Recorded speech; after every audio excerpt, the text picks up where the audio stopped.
쉽게 말씀드리면 사무실에 있는 어항에 물이 넘쳐서 바닥으로 내려갔는데 저희 사무실은 전원이 바닥에 있어서 콘센트에 물이 들어가서 누전으로 전원이 차단되고 차가운 2월달 수조 2개의 전원이 꺼진 상태로 12시간을 보냈다. 이걸 출근해서 확인했다. 안 돼! 생각하기도 끔찍하지만 한 달 전에 있었던 사건입니다. 안녕하세요, 주랩입니다. 또 사건 소식인데요. 사실 이번 사건은 영상으로 만들까 말까 고민을 했었는데요. 하도 별의별 사건이 자주 일어나서 해수어 입문자분들에게 부정적인 생각을 줄 것 같기도 하고 주작이라고 의심하실 분들이 있을 것 같기도 하고 생각하고 싶지도 않은 사건이라 영상으로 만드는 것도 내키지 않았는데 대형 사고지만 거기에 따른 데이터들이 있어서 이것으로 오히려 해수어나 산호사육에 참고가 될 수도 있을 것 같아 기록 차원에서 만들게 되었습니다. 상세한 사건을 모션으로 만들어 봤는데요. 사무실에 어항이 2개 있습니다. 35큐브는 산호 전용 어항이고요. 두자 내부 배면은 저번 사건 이후 회복이 되어가는 상태였는데요.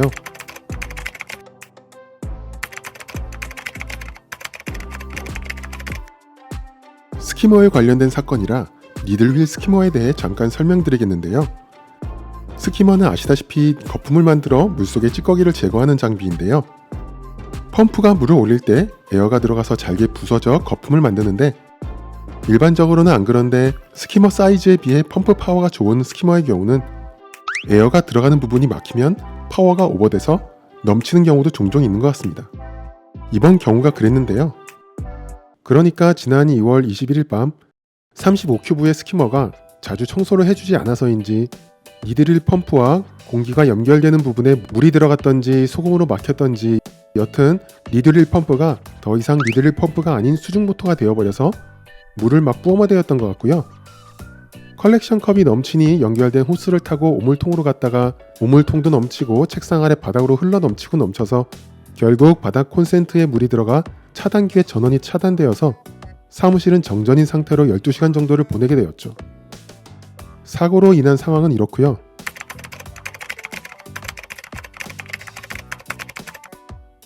바닥에 물기가 있긴 있는데 꽤 마른 상태인 걸 보니 진짜 시간이 좀 지난 것 같더군요.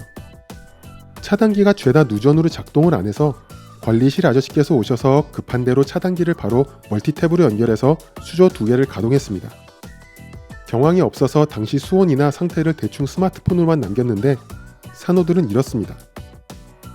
조명이 안 들어와서 당연히 쪼그라들어 있겠지만 평소에도 어느 정도 촉수가 나올 정도로 건강한 산호들이었는데 죄다 쪼그라들어 버리고 목쳐서 활착 중인 레더는 가운데 색상이 하얗게 탈색되었네요. 전기하시는 관리실 아저씨의 말씀으로는 빗물이 마르고 한두 시간 후면은 다시 차단기가 정상으로 돌아온다는데 소금물이어서인지 전원만 넣으면 바로 누전으로 차단되어서 이틀 후에 전기를 정상으로 돌리게 되었습니다. 물 생활 하다 보면은 그만두고 싶을 때가 종종 있는데 이번에는 정말 다 치우고 싶었죠. 생물들은 어떻게 되었을까요? 놀랍게도 사건이 나고 3주가 지난 지금 다행히도 한 마리도 탈락 없이 잘 지내고 있습니다. 해수어야 그럴 수도 있다고 할 것 같은데 아크로같이 예민한 산호는 없었지만 그래도 산호들인데 염도도 팍 떨어지고 수온도 엄청 갑자기 떨어진 상태에서 큰 데미지 없이 대부분 회복되어 잘 살고 있습니다. 이번 사건을 통해서 참고할 만한 것은요. 해수어나 산호나 수온과 염도 변화의 쇼크는 크지만 그것보다 안정된 수질이 정말 중요한 것 같네요. 세부적인 물 성치는 잘 모르겠고 해수어항은 질산염이 25 정도로 유지되어 있고 산호어항인 35큐브는 2 미만 왔다 갔다 하면서 빈 영양화에 가까워서 산호들이 좀 말라가는 것 같아 산호 먹이를 급여 중이었죠. 저는 수질 기준을 질산염으로 자주 체크하는데 기준을 질산염으로 잡는 이유는 산호 같은 경우는 질산염이 직접적으로 독성 물질로 영향을 주기도 하지만 해수어는 질산염이 아주 많이 쌓이지 않으면 괜찮거든요. 그런데도 제가 해수어 전용 어항에서도 질산염을 신경 쓰는 이유가 우리가 일반적으로 아는 대장균 같은 기준이라고 생각해서 그런데요. 대장균은 말 그대로 대장 속에 있는 세균인데 대장균 자체가 큰 질병을 일으키거나 하지는 않는데 대장균이 이 정도 있으니 다른 세균은 이 정도 있을 거다 라는 기준이 되기도 하고 산소도 부족한 대장 속에서 배설물을 분해하는 대장균이 지하수에 이 정도 있으면 대장균이 살만한 환경, 즉 배설물과 같은 더러운 유기물이 많을 거라고 예상되기 때문에 대장균 자체가 병을 일으키지는 않지만 수질 체크의 기준이 되죠. 제 생각엔 해수에서는 질산염이 그런 기준이 아닌가 생각해서요. 질산염이 이만큼 있으면 우리가 아직 알지 못하는 좋지 않은 물질이 이만큼 있을 수도 있고, 좋은 여과 박테리아보다 질병을 일으키는 나쁜 박테리아가 더 있을 수도 있고요. 질산염이 그런 기준 수치가 아닐까. 이거는 과학적인 근거가 있다기보다는 개인적인 경험과 생각으로 운영하는 방식이니 참고만 하시고요. 두 어항은 다 수질이 그럭저럭 안정되게 운영되고 있었는데 그래서 한 마리도 탈락 없이 살아난 게 아닌가 생각되는 것 같아요.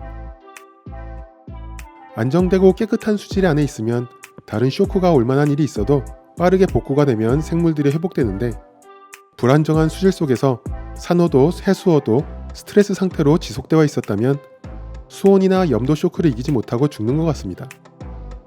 예전에는 이런 사고 없이도 많이 죽어나왔거든요. 처음 산호를 키울 때 질산염이 100이 넘는 LPS 어항을 1년 정도 운영했었는데, 거기서 항상성을 잘 유지했어도 그냥 살았을 수도 있었을 텐데 30큐브다 보니 환수만 조금 잘못해도 염도 스윙이 오죠. pH 미세하게 흔들리고요. 심지어 수류, 조명에 조금만 변화가 있어도 잘 죽어나갔습니다. 그런데 질산염을 떨어뜨려서 유지하다 보니 물갈이 할 때나 수조 조정해도 큰 무리 없이 잘 지내는 것 같습니다. 개인적인 경험으로는 그렇게 생각이 돼서 그런 기준으로 유지하고 있고요. 그런데 두자 수조는 물고기가 좀 많아지면 질산염 컨트롤이 쉽지 않을 것 같아 일단 목표를 50 이하로 잡고 있는데 운영 방식을 생각을 좀 해봐야겠습니다. 여튼 본의 아니게 실험 결과는 해수어나 산호나 17에서 18도 정도의 온도에서 12시간 정도는 버틸 수 있다. 이렇게 키우시면 안 되겠지만요. 평소 깨끗한 수질에서 관리하는 게 중요하다. 그런 거고요. 그리고 스키머가 넘칠 때 오물은 다시 수조로 빠지게 해놨습니다. 정전이 되는 것보다 더러운 물이 수조로 다시 들어가는 게 나을 것 같아서요. 결국 이번 사건도 제가 스키머 청소 안 해줘서 생긴 일이라 할 말이 없지만 이제 컬렉션 컵 차기 전에 청소해줘야죠. 여튼 이 녀석들 다 죽어나갔다면 아마 좀 지쳐서 한동안 쉬던가 했을 텐데 저번 사건 때 응원해주신 분들의 힘이 있어서인지 저도 생물들도 무사히 잘 넘기고 계속 물생활할 수 있을 것 같네요.